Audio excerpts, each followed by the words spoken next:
प्यार से मुझको अलग कोई नहीं दे सकेगा, ऐसा प्यार तेरे बिना।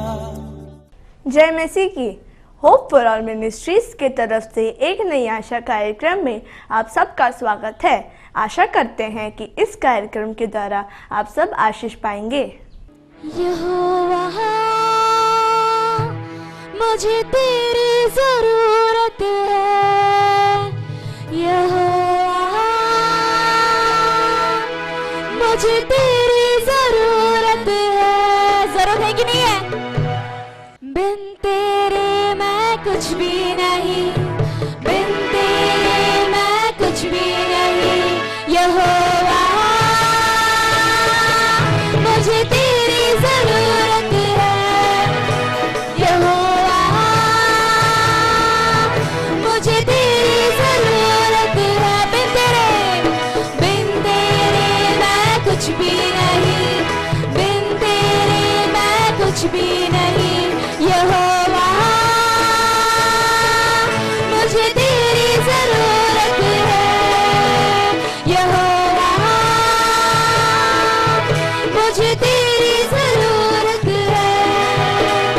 तू मेरे चेहरे की राहत और मेरी कुव्वत, तू मेरे चेहरे की राहत और मेरी कुव्वत। हसमत और जलाल की बादशाह तुझसे है मेरी जीनत, हसमत और जलाल की बादशाह तुझसे है मेरी जीनत।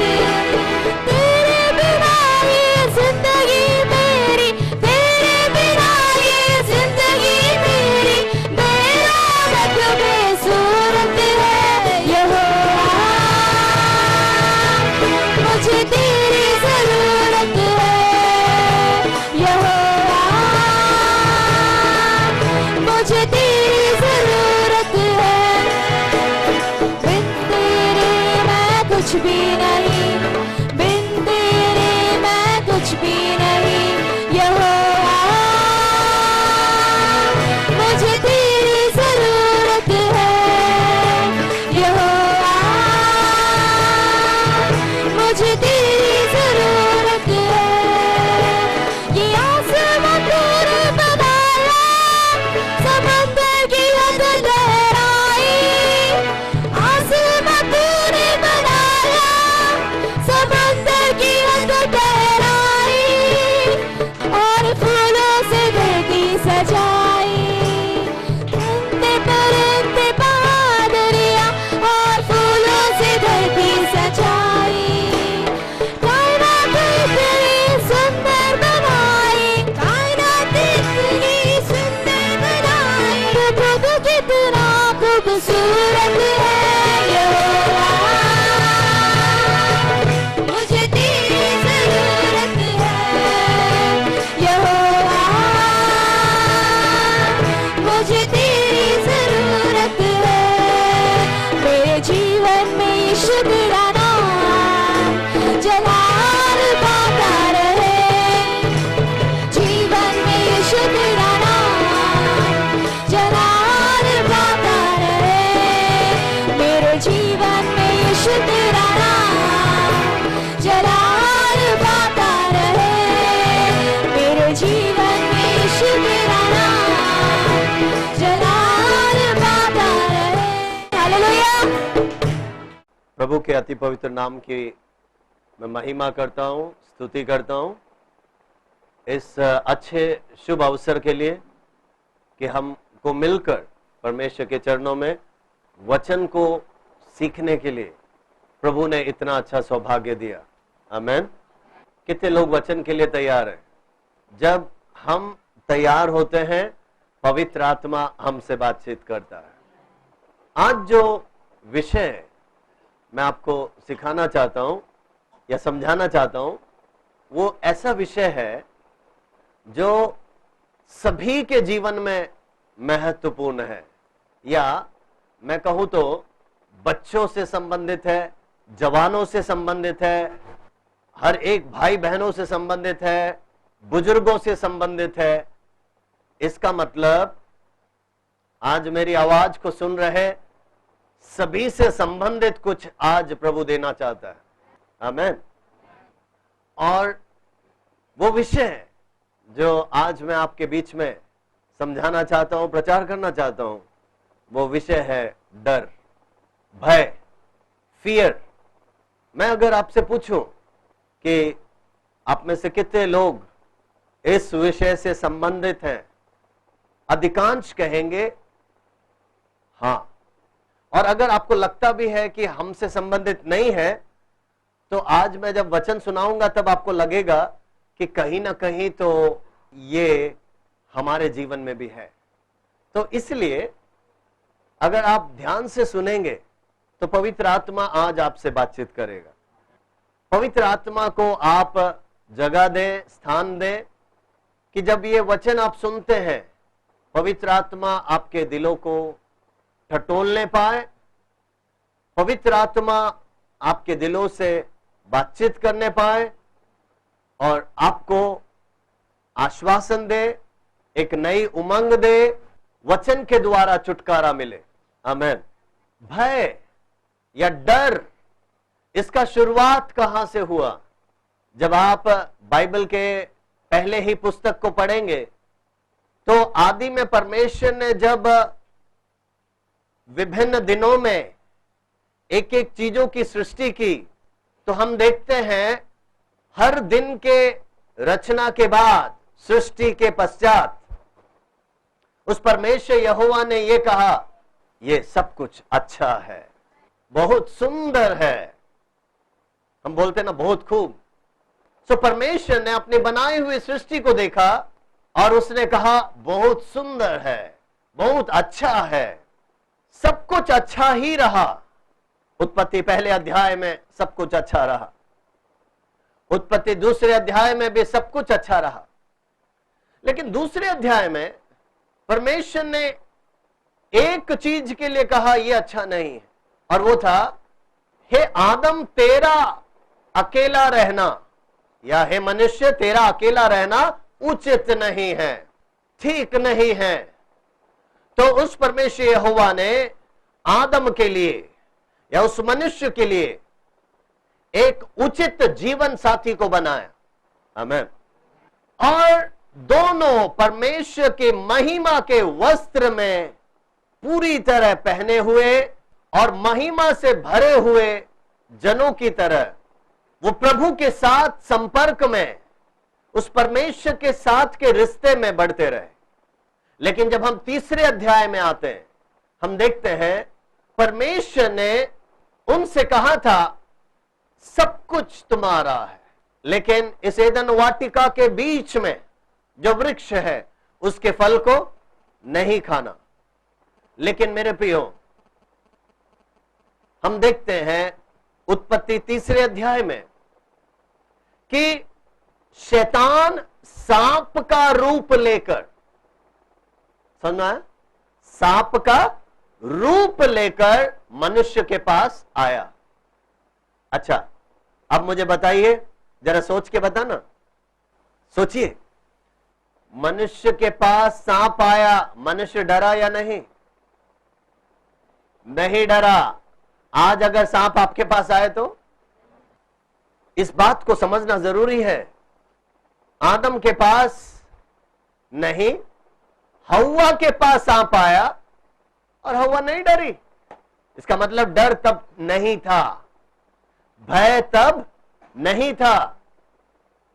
लेकिन वहां पर लिखा है सारे जीव जंतुओं में सबसे चतुर, चालाक सांप हव्वा के पास आया। समझ में आ रहा है सभी को? इसका मतलब तब तक सारे जीव जंतु, जानवर, पक्षी, ये सब मनुष्य के साथ बहुत ही मेलझोल के साथ अच्छे रिश्ते में जी रहे थे। किसी को किसी से कोई डर नहीं था, भय नहीं था, चाहे वो हाथी हो या घोड़ा हो, शेर हो या कोई भी जानवर हो, बाकी सबकी बातें छोड़ दीजिए, वहां पर लिखा है इन सब जीव जंतुओं में सबसे चतुर सांप आया तो भी ये नहीं डरे, और वो आपस में बातचीत करने लगे। लेकिन मेरे प्रियो, वो भूल गए किसने हमें बनाया है। आदम और हव्वा भूल गए हम किसकी आवाज सुनते थे और हमें किसकी आवाज सुनना है। मेरे प्रियो, जैसे ही वो उस परमेश्वर को भूले या उसकी आवाज सुनना भूले, वो किसी और का आवाज सुनने लगे और उस सांप की आवाज को सुनने लगे। तो मेरे प्रियो, सांप के साथ के उस तालमेल में, उस वार्तालाप में, ये परमेश्वर को और उसकी आवाज को थोड़े समय के लिए भूल गए। और मेरे प्रियो, भूलने के कारण जो परमेश्वर ने आज्ञा दी थी, जिस पेड़ को नहीं छूना, जिसके फल को नहीं खाना, मेरे प्रियो, उस हव्वा ने उस फल को खाया और उसके बाद उसने अपने पति आदम को खिलाया। दोनों भूल गए कि परमेश्वर ने आज्ञा दी थी, हमें परमेश्वर का आज्ञा पालन करना चाहिए था। दोनों आज्ञा पालन नहीं किए, भूल गए, दोनों ने इस फल को खाया। मेरे प्रियो, फल खाते ही बाइबल में लिखा है उनकी आंखें खुल गई। क्या इसका अर्थ यह है कि तब तक उनकी आंखें बंद थी? नहीं मेरे प्रियो, उनकी आंखें खुली थी, लेकिन उनकी आत्मिक आंखें खुल गई। कैसी आत्मिक आंखें? एक आत्मिक आंख था जो परमेश्वर ने उनको दिया था, उसको लेके वो बढ़ रहे थे, लेकिन उस आत्मिक आंखों के साथ जीते जीते अब जब उन्होंने भूल किया तो उनके पाप की आंखें खुल गई। समझ में आया? पाप की आंखें खुल गई। मेरे प्रियो, पाप की आंखें जब खुली तो दो बातें हुई। एक, तब उनको पता चला कि वो नग्न है। तब तक भी वो नग्न ही थे, लेकिन उनकी आत्मिक आंखें खुली थी, उनको कोई दिक्कत नहीं था। शारीरिक आंख भी खुली थी, लेकिन कोई दिक्कत नहीं था। क्यों? क्योंकि वो महिमा के वस्त्र को पहने हुए थे। आमीन। लेकिन पाप की आंखें जब खुल गई, सबसे पहले उनको महसूस हुआ कि वो नग्न है। ठीक है, तो भी बात ठीक था, लेकिन आगे पढ़ोगे तो उस नग्नता के कारण वो अपने आप को छिपाने लगे। क्यों छिपाने लगे? वहां पर भय प्रारंभ हुआ, वहां पर डर प्रारंभ हुआ। मैं चाहता हूं कि आप पवित्र कलाम को खोलें, उत्पत्ति उसके 3 अध्याय को, जेनेसिस चैप्टर 3 वर्सेस 9 and 10। तब यहोवा परमेश्वर ने पुकार कर आदम से पूछा, तू कहाँ है? उसने कहा, मैं तेरा शब्द बारी में सुनकर डर गया। मैंने तेरा शब्द बारी में, उद्यान में, वाटिका में सुना। लेकिन इंग्लिश अनुवाद पढ़ोगे तो वहां पर लिखा है, I was afraid because I was naked। लेकिन मैं इसलिए डर गया क्योंकि मैं नग्न हूं। समझने का प्रयास कीजिए। यही आदम, यही हव्वा उस परमेश्वर के साथ उठना बैठना करते थे, उनके साथ वार्तालाप करते थे, उनके साथ बातचीत करते थे, हर रोज का उनका संगति था, जीवन बहुत अच्छा चल रहा था। लेकिन आज्ञा का उल्लंघन जब इस मनुष्य ने किया या आदम और हव्वा ने किया, मेरे प्रियो, हम वहां पर पढ़ते हैं कि वो, उनको पता चला कि वो नग्न है, और उस नग्नता के कारण उनको डर आया। क्या आया? डर आया। किससे डर रहे हैं? सोच के देखिए, सांप से नहीं डरे। किसी और चीजों से नहीं डरे, किसी जानवर से नहीं डरे। किससे डर रहे? जिस परमेश्वर ने उनको बनाया, जिस परमेश्वर ने उनको रचाया, जिसके साथ ये बातचीत करते हैं, उसी से डरने लग गए। आमीन। मानव की स्थिति को जरा समझने का प्रयास कीजिए। वो डरने लगा उस खुदा बाप से, उस परमेश्वर यहोवा से जिसने इस मनुष्य को बनाया था। आमीन, आमीन।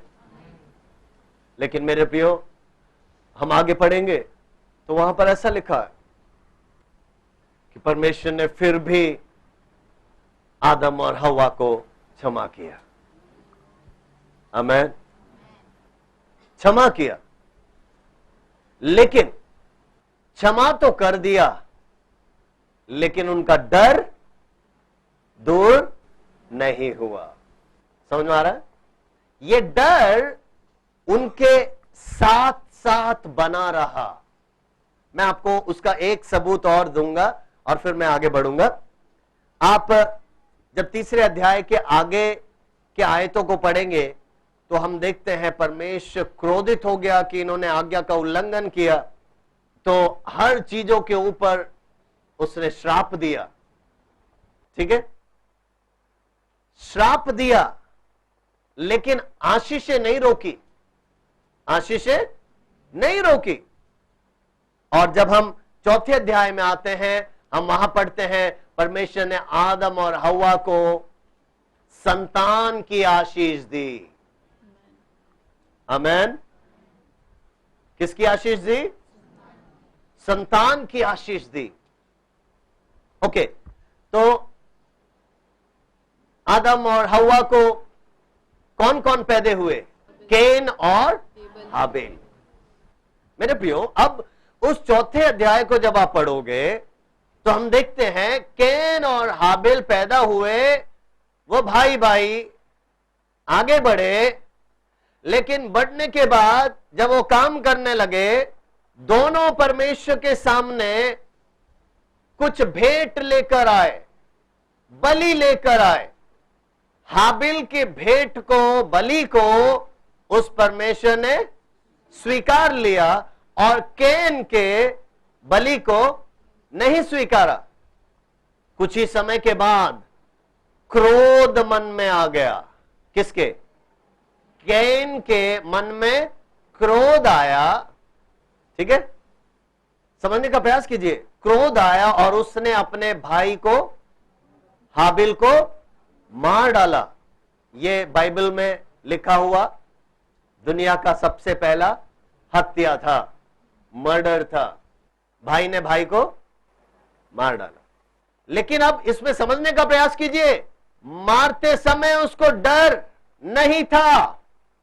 डर था क्या? नो। बहुत अच्छी तरह आजा चल घूमने चलते हैं, वैसे ही लिखा है।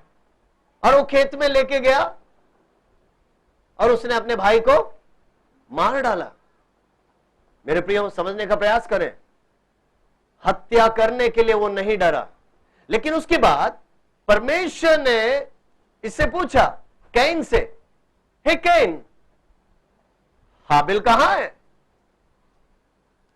तो वो गुस्से में कहता, क्यों मैं उसका रखवाला हूं क्या? क्यों मैं उसका रखवाला हूं क्या? मेरे प्रियो, मैं चाहता हूं उन आयतों को जरा पढ़ें ताकि आपको और समझ में आ जाए। उत्पत्ति उसका चौथा अध्याय, और आप पढ़िए उसके 6 आयत से। तब यहोवा ने कैन से कहा, तब यहोवा ने कैन से कहा, तू क्यों क्रोधित हुआ? तो क्यों क्रोधित हुआ?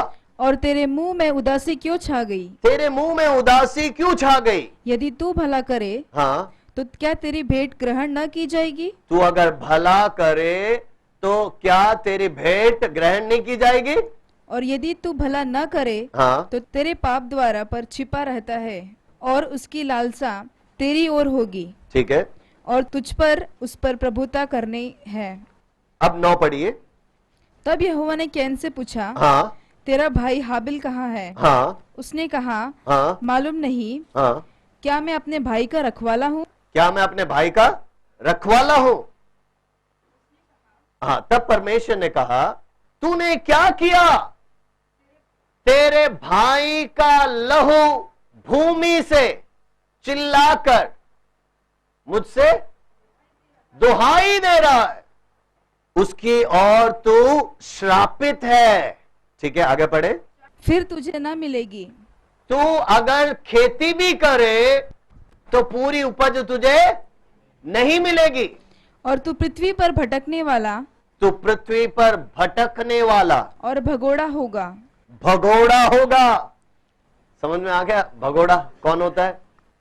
मेरे को बताने की जरूरत नहीं है। आज भारत से भी कई भगोड़े हैं। समझने का प्रयास कीजिए। परमेश्वर कह रहा है, कैन तू उपज उपजाएगा, तू जोतेगा, तू बोएगा, लेकिन कटनी पर्याप्त मात्रा में नहीं मिल पाएगा, भरपूरी में तू नहीं पाएगा। और देखिए क्या हुआ, 13वां पद, कैन क्या जवाब देता है? तब कैन ने यहोवा से कहा, हाँ, तू मेरा दंड सहने से बाहर है। हाँ, मेरा दंड तो सहने से बाहर है। हाँ, देख, तूने आज के दिन मुझे भूमि पर से निकाला है। तूने मुझे भूमि पर से निकाल दिया, और मैं तेरी दृष्टि की आड़ में न रहूंगा। मैं तेरे दृष्टि की आड़ में रहूंगा और पृथ्वी पर भटकने वाला ना रहूंगा। I am hidden. ओके, मैं पृथ्वी पर भटकने वाला, और जो कोई मुझे पाएगा मुझे घात करेगा। देखिए, and whoever finds me will kill me। जो कोई भी मुझे पाएगा वो मुझे मार डालेगा। देखिए, अब वो डर रहा है। समझ में आ रहा है कि नहीं? इसने जब मारा था नहीं डरा, नहीं डरा। तो वही मैं आपको समझाना चाहता हूं, सांप के साथ बातचीत करते समय हवा नहीं डरी, लेकिन उस बातचीत का परिणाम है डर। समझ में आ गया? कैन ने हत्या की, नहीं डरा, लेकिन उसका परिणाम क्या है? डर। वो कह रहा है, जो भी मुझे देखेगा मार डालेगा। लेकिन मेरे प्रियो, हमारा परमेश्वर कितना प्रेमी है। परमेश्वर ने क्या कहा? 15वां आयत, इस कारण यहोवा ने उससे कहा, हाँ, जो कोई कैन को घात करेगा, हाँ, उससे 7 गुना बदला लिया जाएगा। हाँ। और यहोवा ने कैन के लिए एक चिन्ह ठहराया। ओके, देखिए, उस परमेश्वर ने कहा, नहीं, कैन तुझे कोई नहीं मारेगा। कैन तुझे कोई, परमेश्वर क्या कर रहा था? तेरे डर से मैं तुझे अलग करता हूं। आमेन। समझ में आ रहा है कि नहीं? तेरा भय क्या है? तेरा भय है कि लोग मुझे मार डालेंगे? तेरा भय है कि जो भी देखे मुझे खत्म करेगा? ओहो नहीं, तेरे भय से मैं तुझे मुक्त करना चाहता हूं। तुझे कोई भी नहीं मारेगा। कोई अगर मारे भी तो मैंने जो दंड उनके लिए रखा है वो 7 गुना है। आमीन। अब मैं आपको आगे बढ़ाना चाहता हूं, समझाना चाहता हूं कि अब आपको समझ में आ गया कि भय कहां से प्रारंभ हुआ। परमेश्वर की आज्ञा का उल्लंघन जहां कहीं भी होता है वहां पर भय पैदा होता है। आमीन। भय कितने प्रकार के हैं? इन सभी प्रकारों का वर्णन तो मैं नहीं कर सकता क्योंकि बहुत सारे हैं, लेकिन एक सूची मैं पढ़कर सुनाना चाहता हूं ताकि आपको पता तो चले कि भय भी बहुत सारे हैं। लेकिन उन सूचियों के बाद कुछ भयों के बारे में मैं आपके सामने रखना चाहूंगा या समझाना चाहूंगा ताकि पवित्र आत्मा आपको उसमें से आजाद करे। आमीन। एक है मृत्यु का भय, दूसरा है मनुष्य का भय, तीसरा है भविष्य का भय, चौथा है खतराओं का भय, दुर्घटनाओं का भय, दुष्ट का भय, स्वप्न का भय, इमेजिनेटिव फियर। इसका मतलब जो आप अनुमान करते हैं, कल्पना करते हैं, काल्पनिक भय, शत्रुओं का भय, दंड का भय, अंधकार का भय, दुष्ट का या भूत का भय, भय की आत्मा है। कई मूर्तियों को देखकर मूर्तियों का भय छा जाता है, दुष्ट शक्तियों का भय होता है। सो मेरे प्रियो, अगर आप ऐसा पढ़ते जाएं, और भी बहुत सारे भय बाइबल के अंदर हम देखते हैं। किसी को युद्ध का भय, किसी को अपने पैसों का चोरी का भय, बहुत प्रकार के भय। लेकिन आज मैं आपको कुछ महत्वपूर्ण जो भय है उसको आपके सामने उल्लेख करना चाहता हूं, और फिर पवित्र वचन हमें क्या कहता है इस भय के विषय में वो भी समझाना चाहता हूं, ताकि आप उसमें से मुक्त हो जाएं। आमीन। पवित्र कलाम जो भी पढ़ता है या यीशु मसीह पर जो भी विश्वास करता है, उसको भय में जीने की जरूरत नहीं है। क्यों? क्योंकि पवित्र कलाम में बहुत ही स्पष्टता से लिखा है, उसने, उस यीशु मसीह ने मुझे और आपको भय की आत्मा नहीं, लेकिन सामर्थ की आत्मा, संयम की आत्मा, प्रेम की आत्मा दी है। हालेलुया। सो सबसे पहला जो भय है जिसके बारे में मैं आपको थोड़ा सा समझाना चाहूंगा, वो है मृत्यु का भय। यह भय छोटे बच्चों से लेकर बुजुर्ग तक हर एक के जीवन में यह भय होता है। मृत्यु का भय वो विभिन्न तरीके से होता है, विभिन्न रीति से होता है। जैसे कई लोग बोलते हैं ना, मुझे पानी का डर है, मुझे ऊंचाई का डर है, मुझे बिजली का डर है। लेकिन ये उन चीजों का डर नहीं है, ये मृत्यु का डर है। समझ में है? कोई हवाई जहाज में बैठता है तो डरता है, कोई कार में बैठ जाए और थोड़ा रफ्तार से वो चलने लगे तो डरते हैं। ऐसे भी कई हैं जो बाइक में भी बैठ जाएं और थोड़ा रफ्तार में चलने लगे तो डरते हैं। वो रफ्तार का भय है, लेकिन उस सब के पीछे मृत्यु का भय है। समझ रहे हो कि नहीं? छोटे बच्चे, जवान, आप हर समय बहुत रुचि रखते हैं कि हम वाटर किंगडम जाएंगे, एसएल वर्ल्ड जाएंगे, अप्पू घर जाएंगे, बड़े बड़े मेले में जाएंगे। लेकिन उसके अंदर के कई खेलों में प्रवेश करने से पहले ही आपका दिल धड़कने लगता है। तो कई उसको देख के ना रे बाबा मैं नहीं। और आप तो चलो फिर भी चढ़ जाएंगे, लेकिन वहां बोर्ड भी लिखा रहता है, हार्ट पेशेंट, ऊंचाई का डर, ये डर, आस्थमा, ये वाले कोई इसमें ना प्रवेश करे। इसका मतलब जिसने बनाया वो भी डर रहा है।